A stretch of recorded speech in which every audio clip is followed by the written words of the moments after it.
இந்த வீடியோல ஆங்குலரோட reactive form use பண்ணி எப்படி டைனமிக் ஃபீல்ட்ஸ் ஆட் பண்றதுன்னு சொல்லி பார்க்க போறோம்.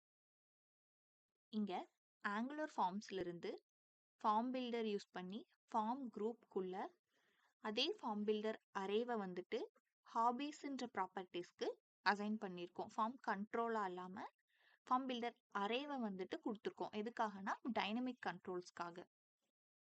இந்த ஹாபீஸை தான் நம்ம ஹாபீஸ் வேல்யூங்கிற கெட்டர் ஃபங்க்ஷன்ல ஃபார்ம் அரேவா ரிட்டர்ன் பண்ணியிருக்கோம். ஸோ இந்த ஹாபீஸ் வேல்யூங்கிற கெட்டர் ஃபங்க்ஷன் கண்ட்ரோல்ஸை லூப் பண்ணி இந்த லூப்பிங் இண்டெக்ஸை தான் ஃபார்ம் கண்ட்ரோல் நேம்க்கு செட் பண்ணியிருக்கோம். இது எல்லாமே நம்ம அங்க கிரியேட் பண்ண ஃபார்ம் அரே நேம் ஹாபீஸ்ன்றதுக்குள்ள தான் இருக்கு. ஸோ டைனமிக் கண்ட்ரோல் ஆட் பண்றதுக்கு ஆட் ஹாபீஸ்ங்கிற கிளிக் ஈவெண்ட்ல ஒரு டைமும் அந்த ஹாபீஸ் வேல் அப்படிங்கிற ஃபார்ம் அரேக்கு ஃபார்ம் கண்ட்ரோல்ஸை புஷ் பண்ணிட்டு இருக்கோம். ஸோ இங்க பாத்தீங்கன்னா தெரியும், ஒரு டைம் ஆட் கொடுக்கும்போது இந்த கண்ட்ரோல்ஸ் ஃபார்ம் அரேல புஷ் ஆயிட்டு நமக்கு நியூ கண்ட்ரோல்ஸ் கிடைக்கும்.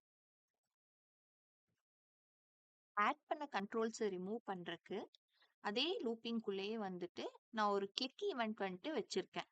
அதுல ஜஸ்ட் இண்டெக்ஸை மட்டும் பாஸ் பண்ணி விடுறேன். அந்த இண்டெக்ஸை இந்த அரேல இருந்து ஜஸ்ட் ரிமூவ் பண்ணிடுறேன்.